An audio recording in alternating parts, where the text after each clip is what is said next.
একদিকে হোয়াইট হাউসের এক কলমের খোঁচায় ধুলোয় মিশে যাচ্ছে মধ্যপ্রাচ্যের প্রভাবশালী শক্তি মুসলিম ব্রাদারহুডের কয়েক দশকের সাম্রাজ্য।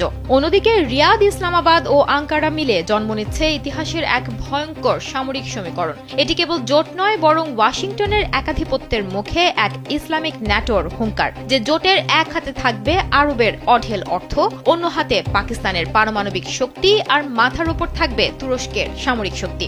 লেবানন, মিশর ও জর্ডানের ইসরায়েল বিরোধী শক্তি মুসলিম ব্রাদারহুডকে সরাসরি সন্ত্রাসীবাদী তকমা দিয়ে তাদের ব্যাংক অ্যাকাউন্ট জব্দ ও চিরস্থায়ী নিষেধাজ্ঞা জারি করেছে আমেরিকা। ওয়াশিংটন স্পষ্ট বার্তা দিয়েছে, তাদের রাডারে থাকা কোনো শত্রুকেই আর ছাড় দেওয়া হবে না। ওদিকে সৌদি আরব ও পাকিস্তান মিলে এক নতুন নিরাপত্তা কাঠামো তৈরি করেছে, যেখানে যুক্ত হতে যাচ্ছে ন্যাটোর দ্বিতীয় বৃহত্তম সামরিক শক্তি তুরস্ক।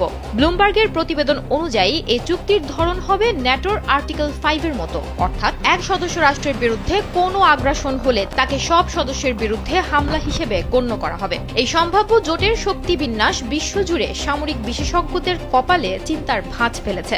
আঙ্কারা ভিত্তিক থিঙ্ক ট্যাঙ্ক টেপাভের মতে দায়িত্ব বন্টন হবে অনেকটা এরকম: সৌদি আরব এই জোটের বিশাল খরচের যোগান দেবে এবং অর্থনৈতিক মেরুদণ্ড হিসেবে কাজ করবে। পাকিস্তানের কাজ হবে পারমাণবিক প্রতিরোধ ক্ষমতা, ব্যালিস্টিক ক্ষেপণাস্ত্র এবং বিশাল জনবল সরবরাহ করা। আর তুরস্ক দেবে উন্নত সামরিক প্রযুক্তি, ড্রোন ও নিজস্ব প্রতিরক্ষা শিল্পের কারিগরি দক্ষতা। বিশ্লেষকদের মতে যুক্তরাষ্ট্র যখন ক্রমবর্ধমানভাবে কেবল নিজের স্বার্থ এবং ইসরায়েলের নিরাপত্তাকে অগ্রাধিকার দিচ্ছে, তখনই তিন দেশ নিজেদের অস্তিত্ব রক্ষায় এক হতে বাধ্য হচ্ছে। দক্ষিণ এশিয়া, মধ্যপ্রাচ্য ও আফ্রিকায় তাদের স্বার্থ এখন একই বিন্দুতে মিলিত হচ্ছে।